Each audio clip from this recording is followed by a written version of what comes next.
तो hello friends, welcome back to my channel. और friend, आज की वीडियो सीरीज के अंदर हम डिस्कस करने वाले हैं आईओटी के अंदर काफी इंपॉर्टेंट टॉपिक को, जिस टॉपिक का नाम है आईओटी रेफरेंस आर्किटेक्चर।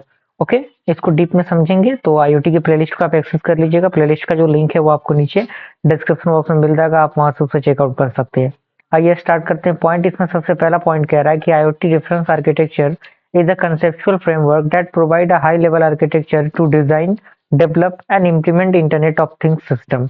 यानी जो आईओटी रेफरेंस आर्किटेक्चर है, एक प्रकार का कंसेप्चुअल फ्रेमवर्क है जो प्रोवाइड करता है एक हाई लेवल स्ट्रक्चर को, किस चीज के लिए, डिजाइन करने के लिए, डेवलप करने के लिए और इम्प्लीमेंट करने के लिए जो भी इंटरनेट ऑफ थिंग्स सिस्टम्स होते हैं उनको।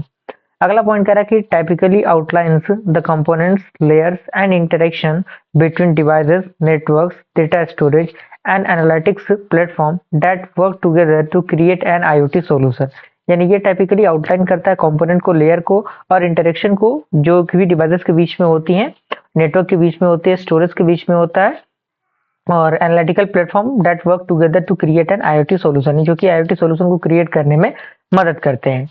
And the reference architecture helps standardize the way IoT systems are developed and integrate and making it easier to design a scalable, interoperable and secure IoT system। यानी ये जो आपका system है, कहीं ना कहीं सिस्टम को काफी सिक्योर बनाने के लिए, स्केलेबल बनाने के लिए, इंटरऑपरेबल बनाने के लिए जो इसका यूज है वो होता है।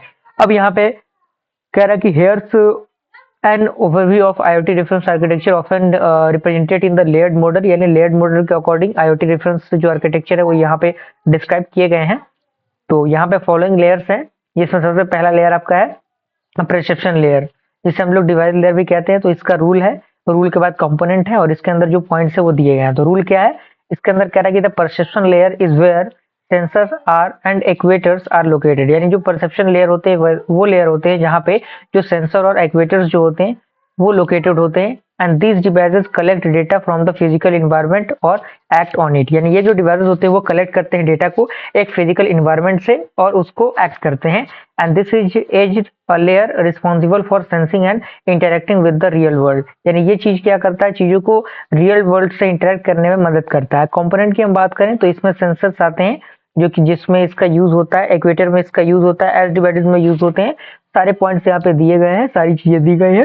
कोई बहुत बड़ा पॉइंट ये है नहीं कि आपको समझ में नहीं आएगा, इजिएस्ट पॉइंट है, आप इसको आसानी से समझ सकते हैं। सेकंड आपका लेयर है वो है आपका नेटवर्क लेयर, जिसे हम लोग कम्युनिकेशन लेयर भी कहते हैं। इसका रोल दिया गया कि रोल इसका बेसिकली क्या है। कह रहा है कि the network layer is responsible for transmitting data between devices in the perception layer and other layer. यानी ये जो नेटवर्क लेयर है ये रिस्पॉन्सिबल होता है ट्रांसपोर्ट करने के लिए डेटा को डिवाइसेस से परसेप्शन लेयर और जो अदर लेयर होते हैं उनके बीच में, जैसे क्लाउड लेयर हो गया, प्रोसेसिंग प्लेटफॉर्म हो गया और भी चीजें। And it handles the communication protocol ensuring that data is transmitted securely and reliable. यानी ये हैंडल करता है कम्युनिकेशन प्रोटोकॉल को, जो इंश्योर करता है डेटा को जो ट्रांसमिट होता है सिक्योरली और रिलिएबली। ओके, अगर हम कंपोनेंट की बात करें तो तीन तरीके के कंपोनेंट यहाँ पे दिए गए हैं। सबसे पहला आपका कम्युनिकेशन प्रोटोकॉल। तो कम्युनिकेशन प्रोटोकॉल का पूरा फंडामेंटल यहाँ पे दिया हुआ, किस तरीके से वो चीजें काम करती है कम्युनिकेशन प्रोटोकॉल के अंदर। गेटवे यहाँ पे दिया हुआ, गेटवे में किस तरीके से काम होता है। छोटे छोटे पॉइंट है, इनको आप आसानी से समझ सकते हो, कोई बहुत बड़ी दिक्कत परेशानी इसके अंदर नहीं होनी चाहिए आपको।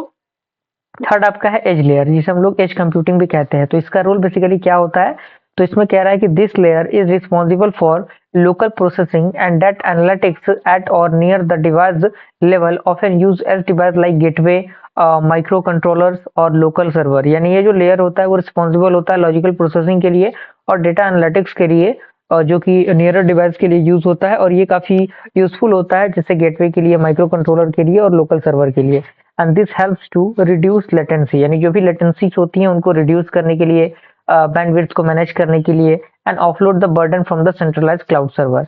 और यहाँ पे कंपोनेंट इसके दिए गए हैं। कंपोनेंट में एज एनालिटिक्स है, एज गेटवे है और एज कंप्यूटिंग है, और सारे पॉइंट्स यहाँ पे ऑलरेडी मेंशन किए गए हैं, लिखे गए हैं। एक एक लाइन का पॉइंट है, आप आसानी से इनको देख सकते हैं और अपने नोट्स को बनाते रहिएगा। अगला आपका जो लेयर आता है वो आता है आपका प्रोसेसिंग लेयर, जिसे हम लोग data management and analytics layer कहते हैं। इसका रोल क्या होता है, तो इसके अंदर कह रहा है कि the processing layer is where data is stored, manage and analysed. यानी प्रोसेसिंग लेयर वो लेयर होता है जहाँ पे जो डेटा होते हैं वो स्टोर होते हैं, मैनेज होते हैं और उनको एनालाइज किया जाता है। And this layer ensures data processing, storage and analysis for generating useful insight. यानी ये जो लेयर होता है वो इंश्योर करता है डेटा को प्रोसेस करने के लिए, स्टोर करने के लिए, एनालाइज करने के लिए एक यूजफुल इनसाइट्स के अकॉर्डिंग। अगर हम इसके कंपोनेंट की बात करें तो 3 तरीके के कंपोनेंट यहाँ पे आते हैं। पहला आपका आता है डेटा स्टोरेज, दूसरा आता है डेटा प्रोसेसिंग, तीसरा आता है एनालिटिक्स। डेटा स्टोरेज में पॉइंट यहाँ पे दिया हुआ है, प्रोसेसिंग के अंदर दिया हुआ है, एनालिटिक्स के अंदर दिया हुआ है किस तरीके से ये काम होता है। एक एक लाइन के पॉइंट है, आप आसानी से इनको याद कर सकते हैं। अगला आपका आता है एप्लीकेशन लेयर। एप्लीकेशन लेयर की अगर हम रोल की बात करें तो इसके अंदर क्या रहता है, application layer is where end users interact with IoT system. यानी जो एप्लीकेशन लेयर होता है ऐसा लेयर होता है जहाँ पे जो इंड यूजर होते हैं वो इंटरेक्ट करते हैं एक आईओटी सिस्टम से, और ये क्या करता है, it hosts the IoT application that provide the interface for monitoring, controlling and analysing the data. यानी ये होस्ट करता है आईओटी एप्लीकेशन को प्रोवाइड करने के लिए एक इंटरफेस को किसी भी डेटा को मॉनिटर करने के लिए और उसको एनालाइज करने के लिए। And it also interact with other businesses process and system. यानी ये इंटरेक्ट करता है अदर बिजनेस प्रोसेसेस से और सिस्टम से। अगर हम इसके कंपोनेंट की बात करें तो 3 कंपोनेंट यहाँ पर भी है, यूजर इंटरफेस जिसे हम लोग यूआई कहते हैं, बिजनेस लॉजिक है और कंट्रोल सिस्टम है। और सारे पॉइंट्स अच्छी तरीके से मेंशन किए गए हैं, दिए गए हैं, आप इनको अच्छी तरीके से देख सकते हैं, समझ सकते हैं, कोई दिक्कत परेशानी आपको यहाँ पे नहीं होगी। आगे बढ़ते हैं हम लोग।